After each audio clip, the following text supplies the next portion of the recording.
রাজবাড়ীতে বকেয়া পেনশনের দাবিতে বিক্ষোভ মিছিল করেছে রেলওয়ের অবসরপ্রাপ্ত ম্যান্সরা। বকেয়ার দাবিতে সোমবার সকালে রাজবাড়ীর রেল স্টেশনে বিক্ষোভ কর্মসূচির আয়োজন করে রেলওয়ের ম্যান্স অবসরপ্রাপ্ত কল্যাণ পরিষদ। বিক্ষোভ মিছিলটি রেলওয়ের ১ নম্বর, ২ নম্বর ও ৩ নম্বর প্ল্যাটফর্ম ঘুরে শেষ হয়। পরে অনুষ্ঠিত হয় পথসভা। এ সময় রেলওয়ে ম্যান্স অবসরপ্রাপ্ত কল্যাণ পরিষদ রাজবাড়ী জেলা শাখার সভাপতি আব্দুর রউফ, সাধারণ সম্পাদক গোলাম মাওলা, উপদেষ্টা ডাক্তার এম.এ. জলিল বক্তৃতা করেন।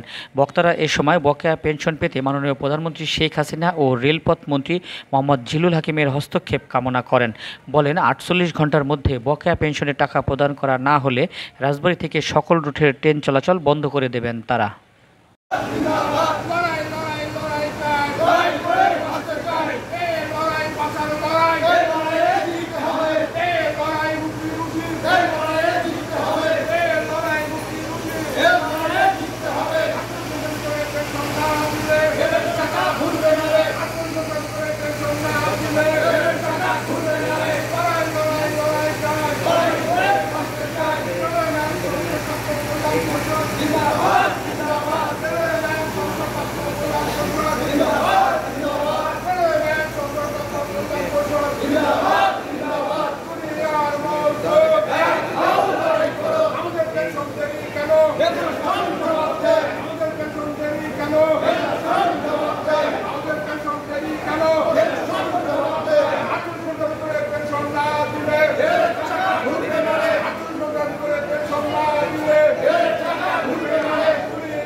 পেনশনের অনেক সুযোগ করে দিছে, যে সুযোগে আমরা এখন অতি সহজেই ১ তারিখ থেকে ২ তারিখে পেনশন পেয়ে আসছিলাম, কিন্তু এই মাসে আমরা সঠিকভাবে পেনশন পাচ্ছি না। এর কারণ হিসাবে আমরা বিভিন্ন সূত্রে আমরা জানতে পারি যে 5% প্রণোদনা, সেই প্রণোদনা অ্যাডজাস্ট করে নাই। এর জন্য সরকার দায়ী না, সরকার আমাদের এই অযোগ্য রাষ্ট্রের অযোগ্য অ্যাকাউন্টস অফিসাররা, তারা দুর্নীতিবাদ অযোগ্য অফিসাররা, তারা সময় মতন এজেন্সি অযোগ্য, তারা সময় মতন পেনশনের বাজেট দেয় নাই বিধায় আমরা পেনশন পাচ্ছি না। আমাদের পিঠ দেওয়ালে থেকে গেছে আসছে, আমাদের সবকিছু বাদ দিয়ে তুই এই যে মুরব্বী ভাই বোনেরা আমরা যে আসছি, কেন আসছি, আমাদের পিঠ দেওয়ালে থেকে গেছে। 1 তারিখের পরে আজকে 13 তারিখ, আজকেও যদি পেনশন না পাই তাহলে আমরা কিভাবে চলবো? এরপরেও আমরা বলছি আইনের প্রতি শ্রদ্ধা রেখে বলছি 48 ঘন্টার ভিতরে যদি আমাদের পেনশন দেওয়া না হয় তাহলে এই রাজবাড়ী স্টেশনে যদি কোনো অনাকাঙ্ক্ষিত ঘটনা ঘটে তার জন্য আমরা দায়ী থাকবো না, কারণ আমাদের পিঠ দেওয়ালে ঠেকে গেছে। আর কিছু বলার নাই আমাদের। আপনারা যারা কষ্ট করে এসেছেন আপনাদেরকে অসংখ্য ধন্যবাদ। সাংবাদিক ভাইরা ধন্যবাদ, আপনাদেরকে অসংখ্য ধন্যবাদ।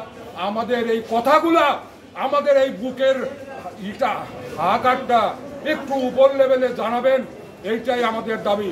সকলকে ধন্যবাদ জানিয়ে আজকের সমাবেশ এখানেই শেষ করছি। আল্লাহ হাফেজ, খোদা হাফেজ।